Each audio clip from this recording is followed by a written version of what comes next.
곽수종의 뉴스 정면 승부. 곽수종의 뉴스 정면 승부.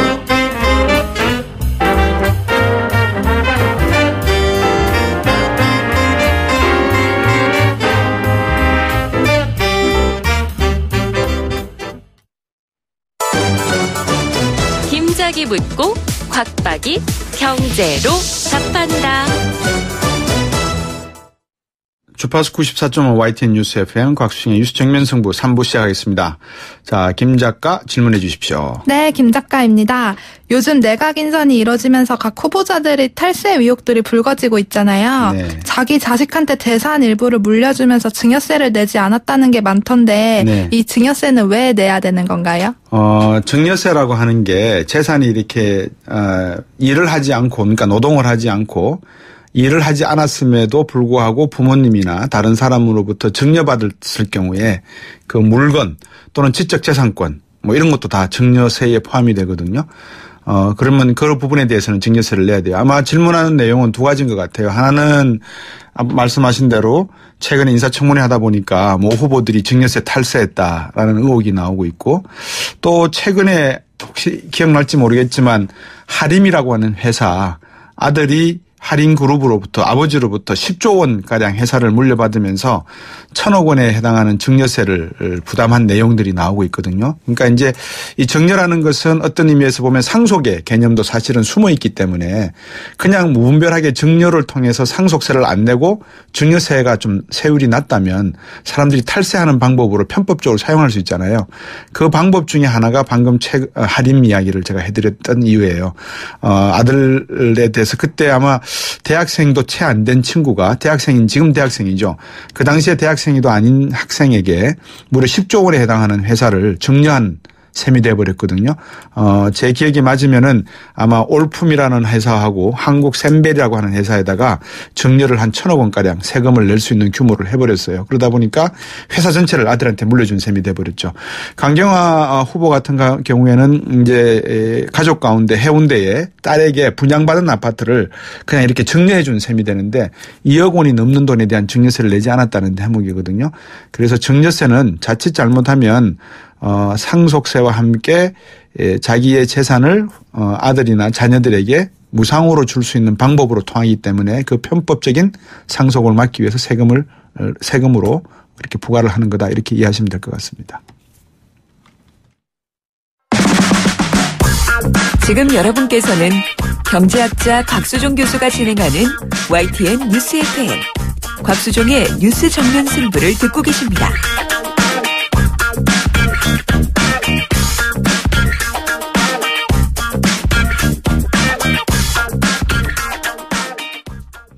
네, 앞에 일부에서 더불어민주당 강훈식 원내대변인과 더불어민주당의 협치 이야기 했었죠. 인사청문회 일자리 추경 뭐 여러 가지 쟁점이 지금 여야 간에 접점을 찾고 있지 못한데, 오늘 열린 정세균 국회의장과 여야 사당 원내대표의 정례회당 역시 자유한국당이 불참했다고 말씀을 드렸습니다. 자유한국당의 전용기 원내수석대변인 전화 연결했습니다. 안녕하십니까? 네, 안녕하십니까? 예. 야당 원내대변인 할만하십니까?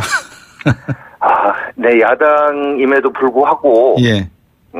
어떻게 제1야당이 저희들만 빼고 다른 야당들이 좀 뭐 여당에 결과적으로는 같이 공조를 하고 있는 것 같아서. 예. 어려움이 많이 있습니다. 근데 공조하지 않을 명분이 있어야 되는데 뚜렷한 명분 찾기가 민심에서 어떻게 이해가 된다라고 보고 계십니까? 뭐 집권 초기에 새 정부에 대한 기대감 등등으로 해서. 네. 뭐 문재인 정부의 어떤 지지율이 높게 나오는 것은 맞습니다. 네. 그러나 저희도 뭐 무조건 발목 잡기가 아니라. 네. 대통령이 스스로 제시하신 원칙이 지켜지지 않는 부분. 네. 또 명백한 불법, 뭐 이런 부분에 대해서는 인사청문회에서. 예. 분명히 짚어야 되고요. 그리고 뭐 일자리 추경도 말씀하셨는데 몇몇 정책에 대해서는. 예. 보수 우파적인 가치관, 네. 국가 정책의 방향 이런 것들을 당연히 얘기해야 되는 것 아니겠습니까? 그런데 네. 이런 것마저도. 네. 무조건 이제 발목 잡기다 이래가지고 오히려 역으로. 예.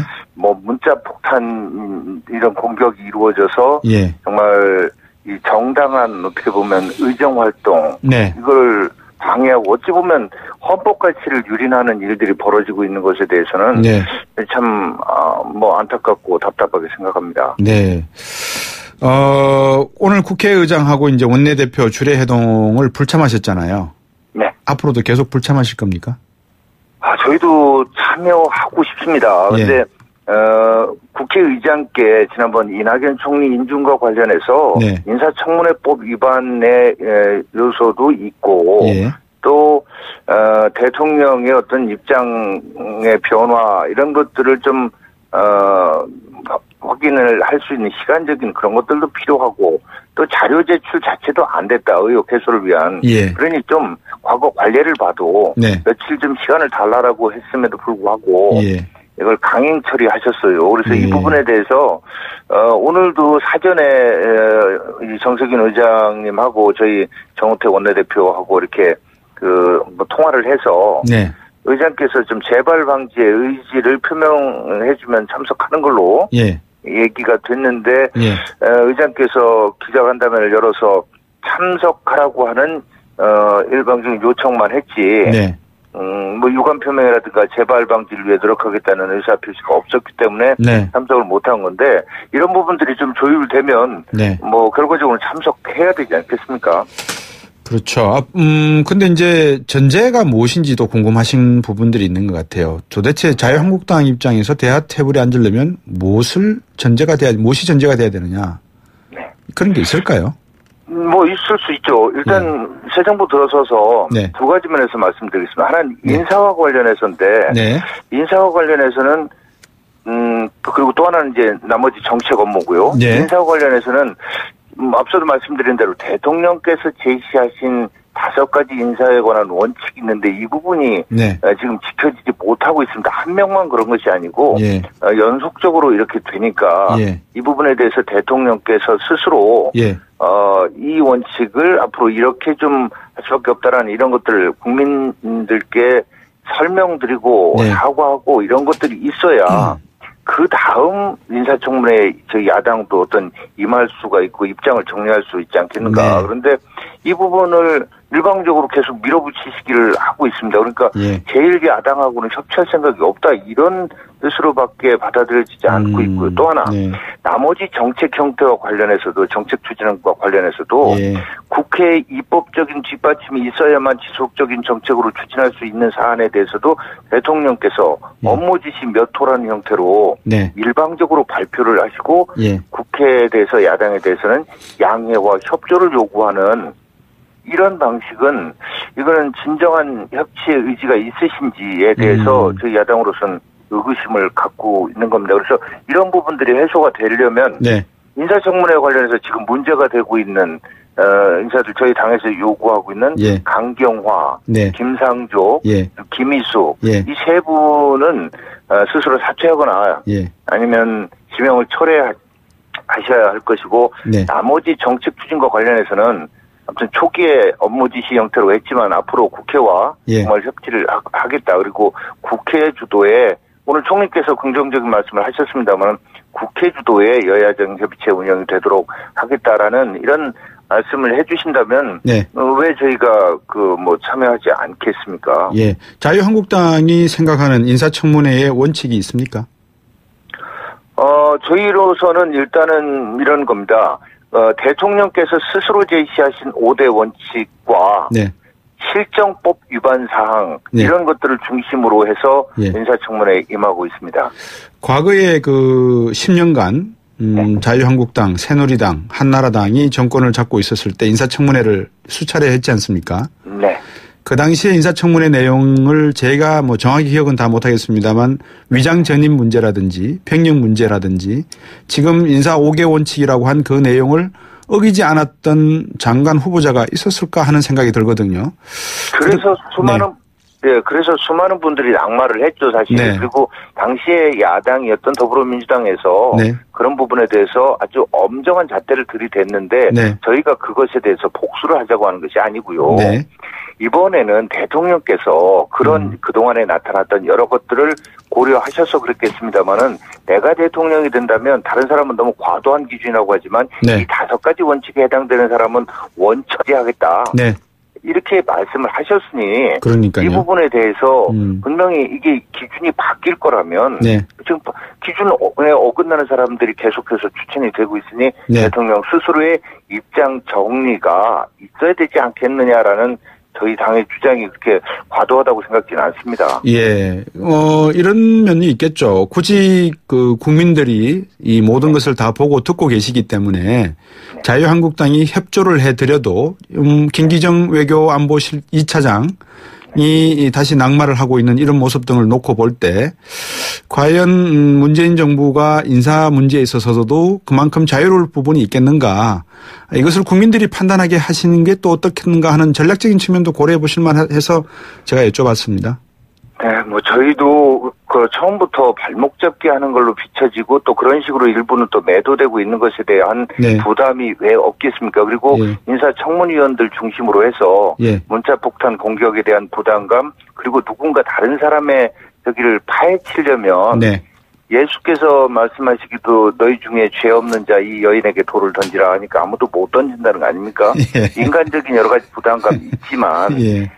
야당으로서의 역할을 또 해야 된다는 책임감도 있다고 봐주셨으면 합니다. 예, 뭐 충분히 여러 가지 고민이 있으시겠지만 어떻습니까? 지금 김동연 경제부총리 7일에는 그죠? 또 김희수 헌법재판소장 강경화 외교부 장관 후보자에 대한 인사청문회가 있는데 자유한국당 입장에서 강경화 후보에 대해서만큼은 어렵다는 입장이신 것 같고 김희수 헌법재판소장도 5.18 관련해서 내용들을 놓고 보면 사형 선고한 내용들이 있어서 이 부분도 어렵다라는 문제의식을 갖고 계십니까?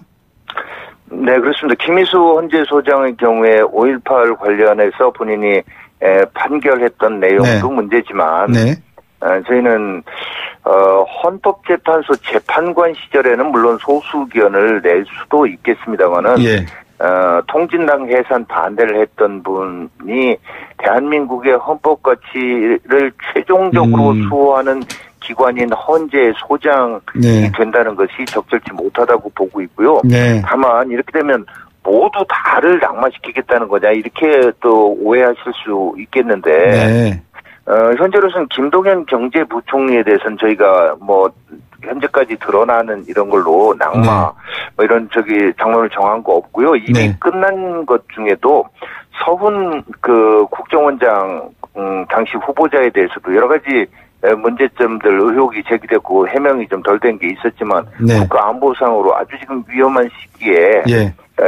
정보기관의 수장이라는 그런 측면 등등을 고려해서 저희가 청문 경과보고서 채택에도 협조하고 예.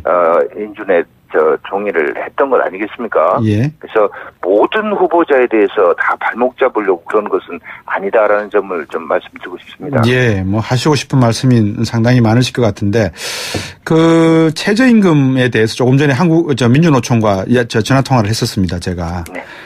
자유한국당 입장에서 그동안에 이 재벌 편에서 재벌의 목소리를 대변해 왔다라는 뭐라 그럴까요? 오해일까요? 이게 뭐 진실일지는 모르겠습니다만 그런 내용들이 상당히 있는데 최저임금에 대해서는 어떻게 생각하십니까? 앞으로 문제는. 네, 뭐 대통령 선거 과정에서도 네. 뭐 같은 보수적인 정당 또 같은 당에 있던 후보께서도 마치 자유한국당이 재벌과 대기업의 편을 드는 이런 걸로 말씀을 하셨는데 예. 글쎄요 정치를 하면서 유권자 국민으로부터 지지를 받아야 되는데 재벌과 대기업 편을 드는 정책을 추진하는 그런 정당은 저는 있지 않다고 생각을 합니다. 네. 일방적으로 편을 들. 다만 경제 활성화 그리고 네. 경제 성장 예. 이걸 통해서 그 경제 성장의 과실이 나눠지게 하는 이런 것들에 대한 방법론의 차이라고 이렇게 봐주셨으면 하고요. 네. 이 최저임금과 관련해서도 같은 논리입니다. 최저임금 많이 올려서 소득 중심의 성장을 하자라고 이렇게 말씀을 하시는데 네. 사실은 최저임금 미만으로 받거나 최저임금 이렇게 받고 있는 이런 대부분 영세 자영업자들한테 고용되어 있는 네. 이런 분들이시거든요. 예. 이 현실을 감안하지 않고 최저임금을 급격하게 올리게 되면 자영업의 줄도산으로 이어지게 되고 네. 그게 전체 경기의 침체 또 네. 일자리의 급격한 감소를 오히려 불러올 수 있다라는 경제 문제는 어느 한쪽만 보고 하는 게 아니라 예. 다른 한쪽을 꼭 봐야 되지 않겠습니까? 법인세 많이 올려서 재벌들로부터 세금 많이 뺏어서 나눠주면 좋지 않냐?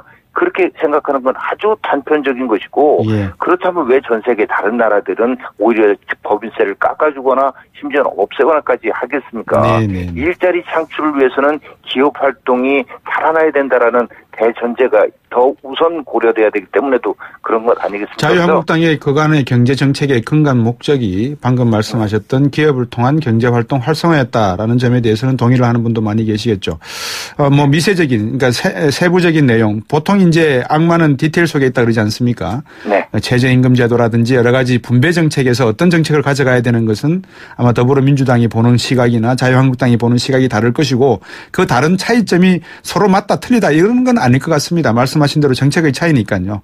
그럼요. 그래서 네. 시장의 실패와 정부의 실패를 늘 우리가 얘기하는 것처럼 네. 그 과정에서 적절하게 그 현안마다 네. 어떤 요소들을 더 중시해서 그렇죠. 정책을 디자인해내느냐 예. 이거겠죠. 그리고 저희도 아무튼 네. 최저임금 인상을 반대하는 거 결코 아닙니다. 다만 네네. 급격한 인상이 가져올 부작용을 고려하자라는 알겠습니다. 겁니다.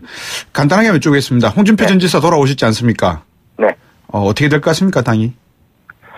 글쎄요. 저희 당내 두 가지 흐름이 분명히 있습니다. 네. 선명투쟁하는 강한 여당. 네. 야당, 예. 이런 걸 좀 우선순위를 둬야 된다. 예. 그걸 위해서는 당이 단합하고 예. 단일 대우를 형성해야 된다라는 예. 이런 얘기도 있고요. 그보다 당이 좀 변화해야 되고 예. 또 당의 변화를 위한 토론과 논쟁 이런 것들도 좀 있어야 되지 않느냐 하는 예. 이런 흐름이 있는데 예. 홍준표 전 지사의 경우에는 선명한 투쟁 예. 이런 것을 굉장히 강조하고 그걸 대변하는 쪽에 어떤 이렇게 선봉에 서 계신 것 같습니다. 시간이 짧아서 더 이상 말씀드릴 시간이 없는데 이런 의견이 네. 있다는 것을 좀 말씀드리고 싶습니다. 당권이 네. 정지됐던 분 아니셨습니까? 뇌물죄 수수로 네. 인해서. 그분을 네. 다시 임명진 비대위원장이 당권을 풀어주셔서 대통령 후보로 나서셨고 또 그 책임을 지금은 지셔야 되는 입장 아니겠습니까? 그죠? 그 부분에 대한 국민들의 입장을 한번 경청하시면 어떻겠나. 그 반성회 때 아마 많이 들으셨던 것으로 알고 있습니다. 네, 경청하도록 하겠습니다. 네. 오늘 말씀 잘 들었습니다. 감사합니다. 네, 감사합니다. 네, 자유한국당 정영기 원내대변인이었습니다. 잠시 후 4부로 돌아오겠습니다.